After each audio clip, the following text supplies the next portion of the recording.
2025 के लिए निःशुल्क तैयारी हम आपको करा रहे थे। रेगुलर सुबह 10 बजे में आपके लिए प्रैक्टिस सेट प्रोवाइड कर रहे हैं। आज का हमारा यह क्लास सीडीपी स्पेशल होने वाला है। हमने आपसे पहले भी कहा था कि सीडीपी 30 में 30 की गारंटी हम ले सकते हैं। बस आपको करना इतना है कि आप हमारे साथ जुड़िए और अच्छे से रोज़ाना क्लासेज हमारी देखिए। आज के प्रश्नों को देख लीजिए। इस प्रकार के प्रश्न हम आपको रेगुलर करा रहे हैं। तो चलिए क्लास को स्टार्ट करते हैं। अगर पहली बार आए हो इस क्लास पर तो निवेदन बस इतना करेंगे कि आप इस क्लास को जरूर पूरा देखिएगा, ठीक है। तो उसके बाद आप खुद समझ जाएंगे कि आपको क्लास अच्छी लगी कि नहीं और हमें पढ़ना चाहिए कि नहीं। चलिए आगे बढ़ते पहले प्रश्न को देखते हैं। पहला प्रश्न होगा हमारा, पियाजे के अनुसार निम्नलिखित में से कौन सी अवस्था जिसमें बच्चा अमूर्त संकल्पनाओं के विषय में तार्किक चिंतन करना प्रारंभ करता है, वह आप पियाजे की अवस्थाओं को पहली बात जानते रहिए, ठीक है। आप इस प्रश्न का उत्तर दे सकते हैं। चलिए, ए ऑप्शन में कहा जा रहा है मूर्त संक्रियात्मक अवस्था, बी ऑप्शन में कहा जा रहा है औपचारिक संक्रियात्मक अवस्था, सी ऑप्शन में कहा जा रहा है संवेदी प्रेरक अवस्था और डी ऑप्शन में कहा जा रहा है पूर्व संक्रियात्मक अवस्था। पियाजे ने संज्ञानात्मक विकास का सिद्धांत दिया था। उन्होंने 4 अवस्थाओं का वर्णन किया था। ये चारों अवस्थाएं यहीं पर दी गई हैं। अब चारों अवस्थाओं की उम्र की बात करते हैं हम यहाँ पर। तो संवेदी प्रेरक की जो उम्र होती है जन्म से 2 वर्ष तक, ठीक है, और पूर्व संक्रियात्मक अवस्था जो होती है 2 से 7 वर्ष तक, ठीक है। अगला देखते हैं। अगली अवस्था, तीसरा अवस्था हमारा होगा मूर्त संक्रियात्मक, वो होती है 7 से 11 वर्ष तक, ठीक है। और औपचारिक अवस्था जो होती है लास्ट अवस्था होती है 11 से ऊपर की अवस्था को औपचारिक अवस्था कहते हैं। आप नोट करिएगा कि ये अवस्थाएं बहुत ही इंपॉर्टेंट है आपके पेपर के लिए, ठीक है। तो चलिए इस प्रश्न का उत्तर दीजिए कि पियाजे के अनुसार निम्नलिखित में से कौन सी अवस्था है जिसमें बच्चा अमूर्त संकल्पनाओं के विषय में तार्किक चिंतन करना प्रारंभ करता है। अमूर्त मतलब जो चीज़ दिखाई नहीं देता उसके बारे में जब बालक सोचने लगता है वह उम्र कौन सी होगी, तो उम्र होगी वो कौन सी होगी, औपचारिक संक्रियात्मक अवस्था। जी हाँ दोस्तों, औपचारिक संक्रियात्मक अवस्था हमारा भी ऑप्शन सही होगा, क्योंकि इस अवस्था की उम्र 11 वर्ष से ऊपर होती है, ठीक है, 11 वर्ष से ऊपर होती है। तो इसमें बालक अमूर्त संकल्पनाओं का चिंतन कर सकता है, ठीक है। चलिए आगे बढ़ते हैं और अगले प्रश्न पर चलते हैं। जिन लोगों ने हमारे चैनल को सब्सक्राइब किया उनसे एक ही निवेदन करेंगे, अगर आपने पढ़ने के लिए सब्सक्राइब किया तो रोजाना हमारी क्लासेस सुबह 10 बजे में होती देखिए।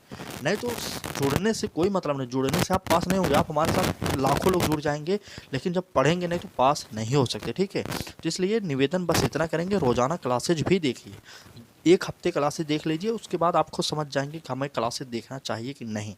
प्रश्न इतने प्रोवाइड कर देंगे एक हफ्ते में ना, आप सोचते रह जाएंगे। रोजाना हमारी जो क्लासेज होती हैं 25 से 30 मिनट के अंदर क्लासेज हम आपको समाप्त करते हैं, लेकिन प्रश्नों की श्रृंखला बेहतरीन होती है। लगभग 30 से 35 प्रश्नों को उतने के अंदर हम करा देते हैं, ठीक है। सिद्धांत इतना है कि कम समय में अधिक प्रश्नों की प्रैक्टिस सेट आपको करा दिया जाए। चलिए आगे बढ़ते हैं और अगले प्रश्न पर चलते हैं। यह प्रश्न जो है सीटेट में और यूपीटेट दोनों में पूछा गया प्रश्न है। 2011 के पेपर में सीटेट पूछा था और 2011 के ही पेपर में यूपीटेट पूछ लिया था यह प्रश्न, ठीक है, इसलिए इंपॉर्टेंट है प्रश्न। चलिए देखते हैं। कहा जा रहा है बच्चों में बौद्धिक विकास की 4 विशिष्ट अवस्थाओं की पहचान किसने की। अभी मैंने ऊपर ही बताया कि 4 अवस्थाओं का वर्णन किसने किया था। तो चलिए कमेंट कर दीजिए।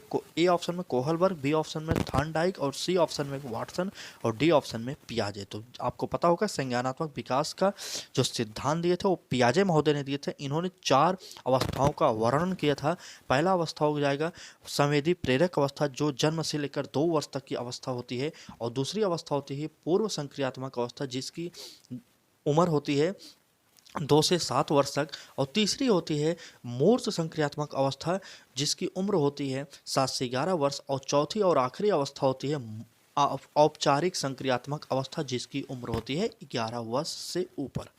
नोट कर लीजिएगा, इन अवस्थाओं का वर्णन आपसे पेपर में किया जा सकता है, इसलिए निवेदन बस इतना करेंगे, आप लोग नोट करते रहिए कुछ पॉइंट को, ठीक। चलिए आगे प्रश्न को देखते हैं। कहा जा रहा है विकास कभी ना समाप्त होने वाली प्रक्रिया है, यह विचार किससे संबंधित है। यह भी प्रश्न कई पेपरों में आया हुआ है। आप भी रीट में देखे होंगे, पिछले परीक्षाओं में जो प्रैक्टिस सेट आप लोग किए होंगे या ना किए होंगे, अगर आपने प्रीवियस ईयर पेपर भी हल किया होगा रीट का, वहाँ पर यह इसका वर्णन जरूर होगा, ठीक है। चलिए इंपॉर्टेंट प्रश्न है ये। बताइए कि विकास कभी न समाप्त होने वाली प्रक्रिया है, यह विचार किससे संबंधित है? ए ऑप्शन अंतर संबंध का सिद्धांत, बी ऑप्शन निरंतरता का सिद्धांत और सी ऑप्शन एकीकरण का सिद्धांत और डी ऑप्शन अंतःक्रिया का सिद्धांत। चलिए कमेंट कर दीजिए और उत्तर बता दीजिए। चलिए जल्दी से बताइए। विकास जो कभी नहीं समाप्त होती, आप उसको कह सकते हैं निरंतरता का सिद्धांत। हमारा डी ऑप्शन नहीं, बी ऑप्शन सही होगा। ठीक है, बी ऑप्शन सही होगा, निरंतरता का सिद्धांत। इसका ऑप्शन बी सही हो जाएगा। आप एक कोटेशन भी याद कर लीजिए, आपसे खाली स्थान देकर पूछा जा सकता है कौन सा है जो कभी समाप्त ना होने वाली प्रक्रिया है, तो वहां पर हो जाएगा विकास कभी ना समाप्त होने वाली प्रक्रिया है। चलिए, क्लास अच्छी लग रही है तो लाइक कर दीजिए। अगर चैनल पर पहली बार आए हो, अभी तक सब्सक्राइब नहीं किए, तो निवेदन बस इतना कि सब्सक्राइब करिए और बेल आइकन को ऑन करिए।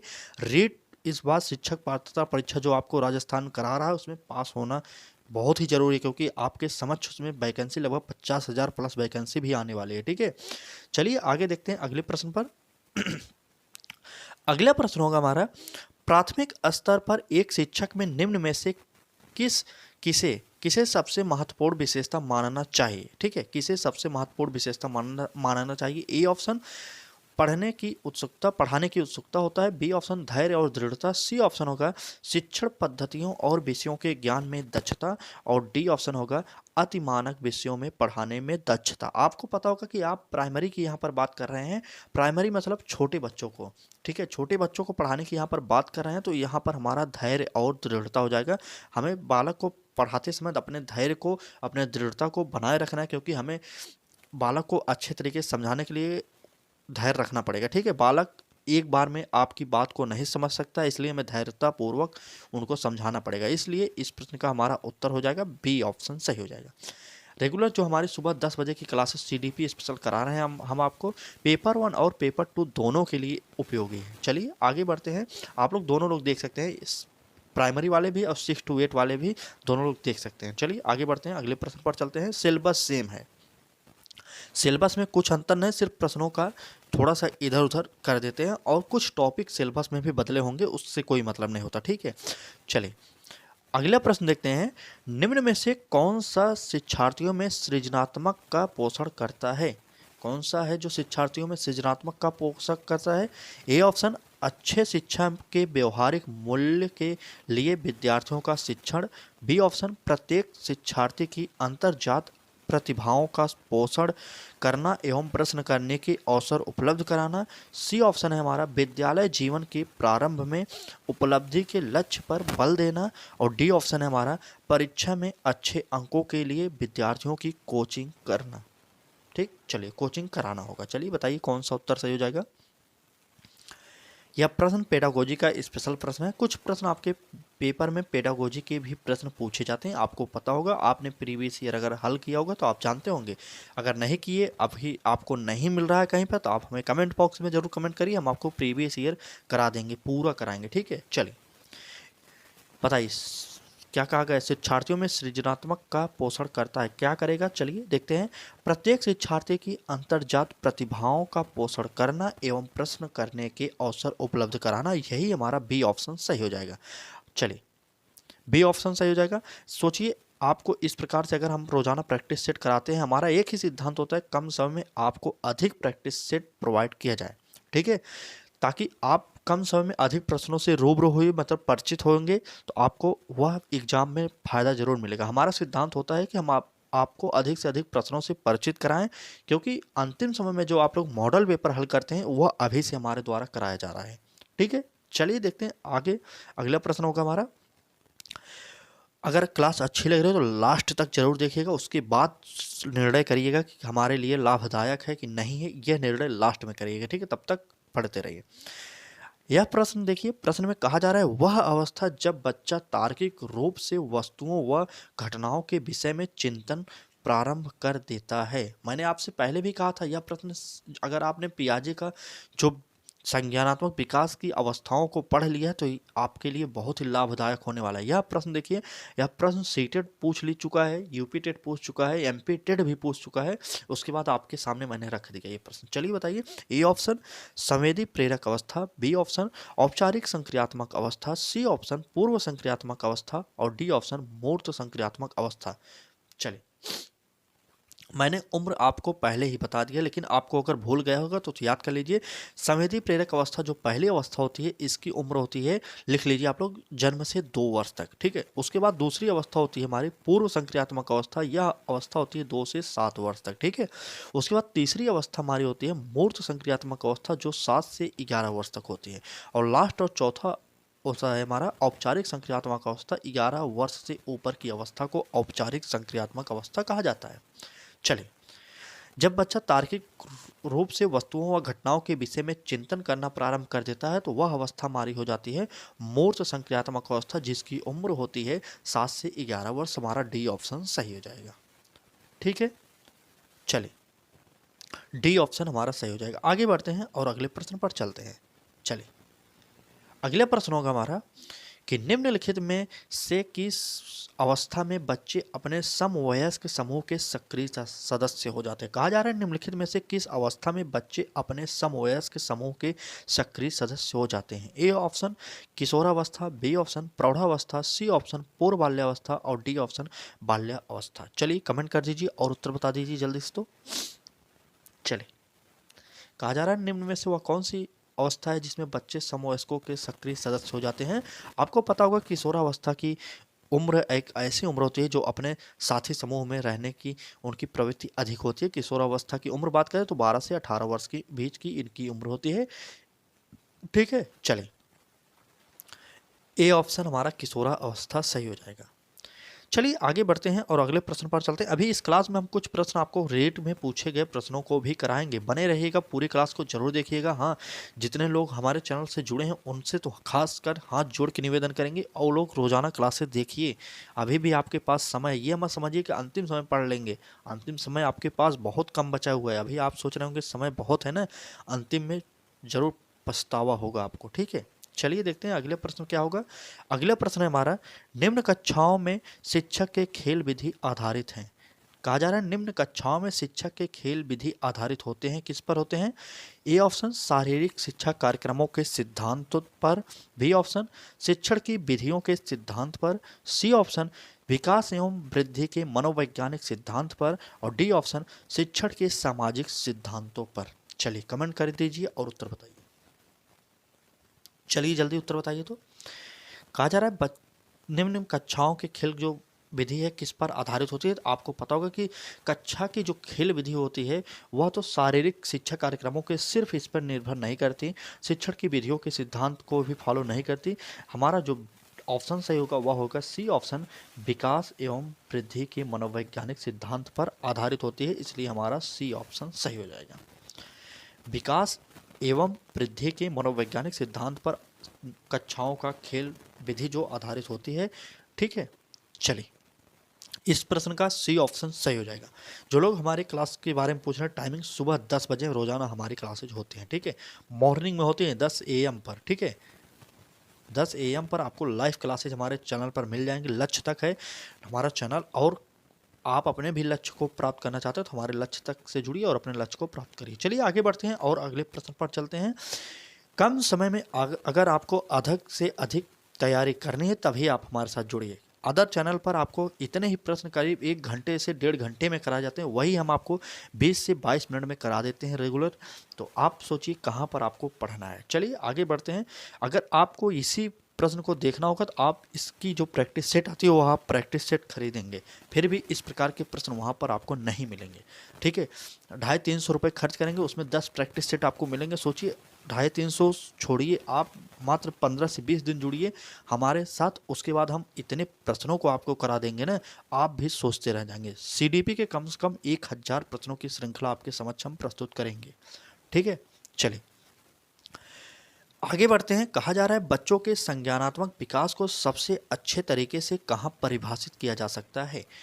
ए ऑप्शन खेल के मैदान में, बी ऑप्शन विद्यालय एवं कक्षा में, सी ऑप्शन गृह कार्य में और डी ऑप्शन इनमें से कोई नहीं। चलिए बताइए बच्चों के संज्ञानात्मक विकास को सबसे अच्छे तरीके से कहाँ पर परिभाषित किया जा सकता है। सीटेट यहाँ पर 2 आंसर मानता है। देखिए सीटेट हमेशा इस प्रकार के प्रश्नों को खेल के मैदान मानता है, लेकिन जो यूपी टेट 2011 के पेपर में प्रश्न आया था वहाँ पर यह ऑप्शन विद्यालय एवं कक्षा में माना गया था। ठीक है, बच्चों के संज्ञानात्मक विकास को सबसे अच्छे तरीके से कहाँ परिभाषित किया जा सकता है? यहाँ पर कहा जाता है कक्षा एवं विद्यालय में। जी नहीं, यह यूपी टेट का आंसर हम नहीं मानेंगे। हमारा जो आंसर होगा सी टेट के द्वारा जो दिया गया था, खेल के मैदान में सबसे अच्छे परिभाषित किया जा सकता है, इसलिए हमारा इस प्रश्न का उत्तर हम ए मानेंगे। ठीक है, आपको मैंने पहले बता दी कि यह आंसर सी टेट के द्वारा दिया गया था, सी टेट के द्वारा 2011 में दिया गया था, और यह आंसर यूपी टेट के द्वारा दिया गया था 2011 में। ठीक है, यूपी टेट के द्वारा दिया गया था। ठीक, चलिए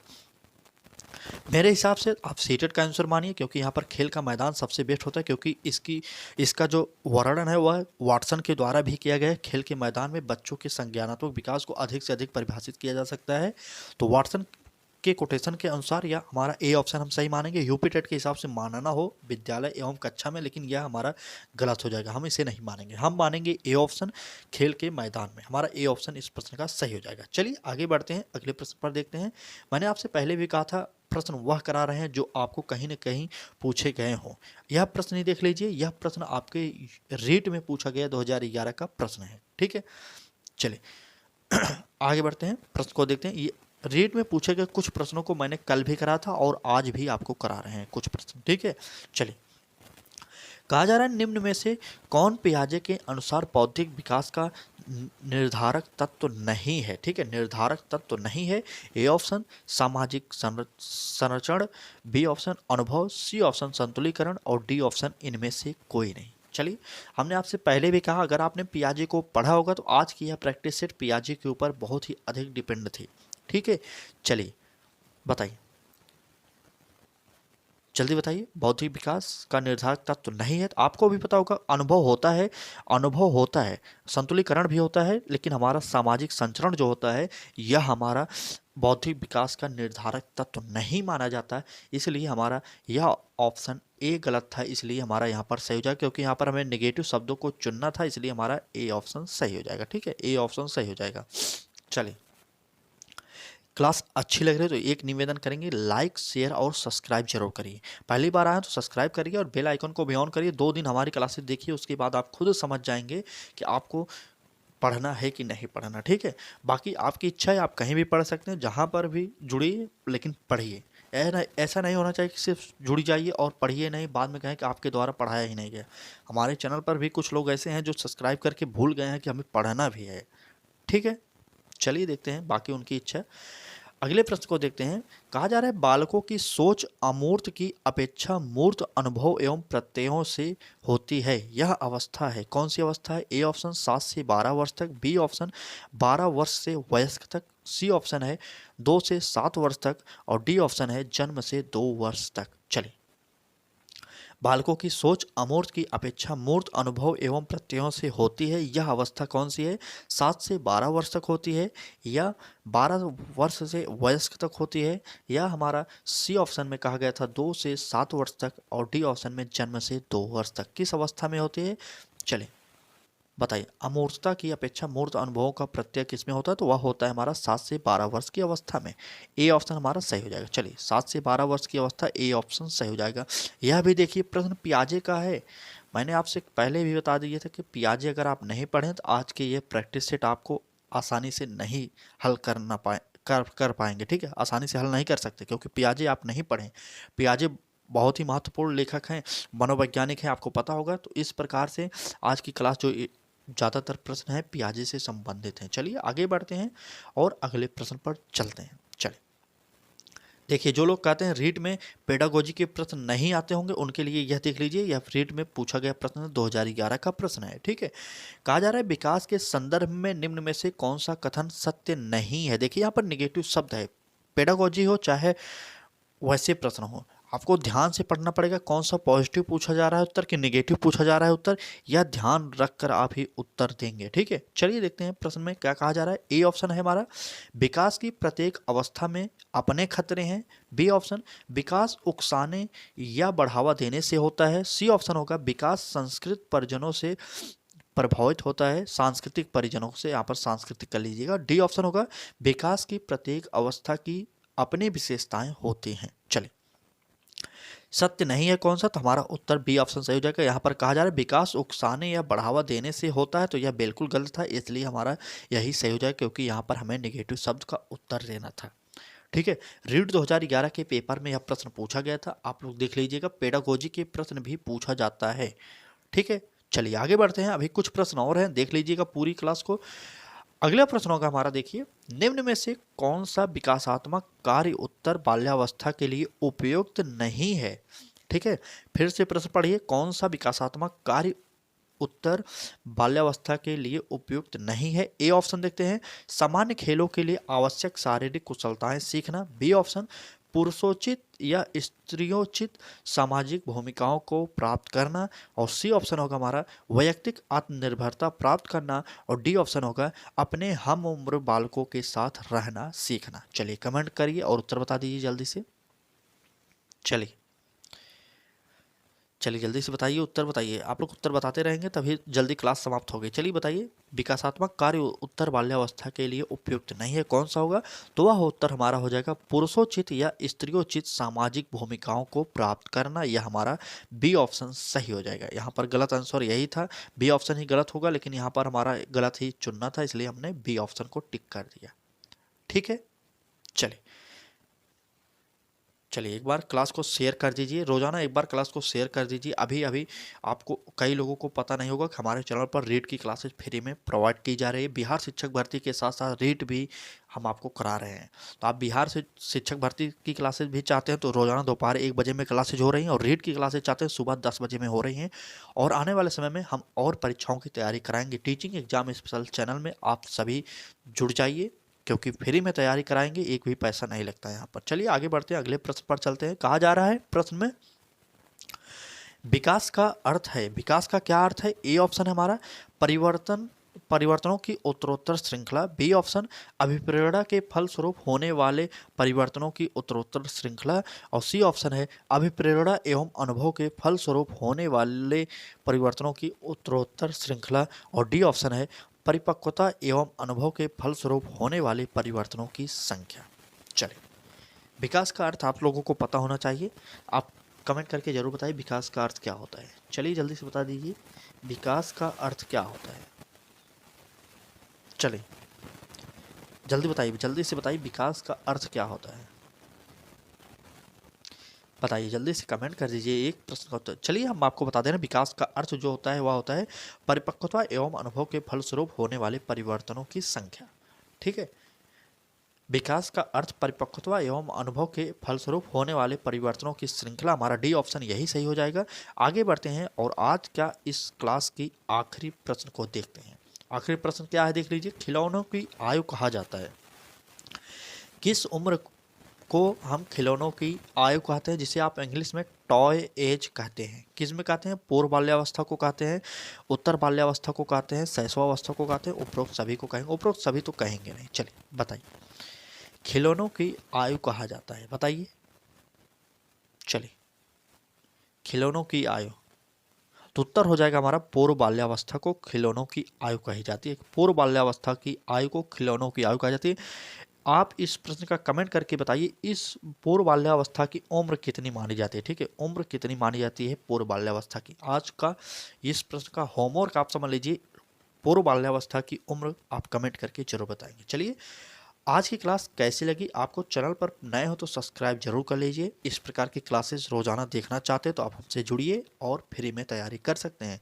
बाकी लाइक जरूर करिएगा, क्लास अच्छी लगी हो। एक कमेंट करके जरूर बता देना आपको किस टॉपिक पर, किस सब्जेक्ट की क्लासेस चाहिए। अगर आप लोग रेगुलर देखते रहेंगे तभी हमारी क्लासेज होती रहेंगी, नहीं तो हम बिहार शिक्षक भर्ती की तैयारी निःशुल्क करा रहे हैं, वहाँ पर फिर से स्पेशली क्लासेज तैयारी कराएंगे। ठीक है, रीट में कुछ मेरे भाई ने कहा था कि आप करवा दीजिए तैयारी, इसलिए मैं रेगुलर क्लासेज करा रहा हूँ। ठीक है, क्योंकि मैं खुद रीट पास हूँ, यूपी टेट पास हूँ, सी टेट पास हूँ। इन सभी परीक्षाओं को मैंने देकर पहली बार में पास करके देखा था। कुछ है नहीं, लेकिन जो लोग पास नहीं हो रहे हैं उनके लिए ये बहुत बड़ा हथियार है, समझ लीजिए, बहुत बड़ी बात होती है उनके लिए, क्योंकि वो पास नहीं हो रहे हैं। जब मैं पहली बार 2021 में दिया था, इन तीनों परीक्षाओं को मैंने देकर देखा, एक बार में क्वालिफाई किया, उसके बाद फिर मैंने कभी इस क्षेत्र में पेपर देने नहीं गया। ठीक है, बाकी आपकी इच्छा है, आप जुड़ना चाहते हैं जुड़ सकते हैं। बाकी आप कहेंगे तो अपनी मार्कशीट भी दिखाएंगे, रिजल्ट भी दिखाएंगे। ठीक है, चलिए आज की क्लास में बस इतना ही। कल फिर मिलेंगे एक नए क्लास के साथ, तब तक के लिए धन्यवाद।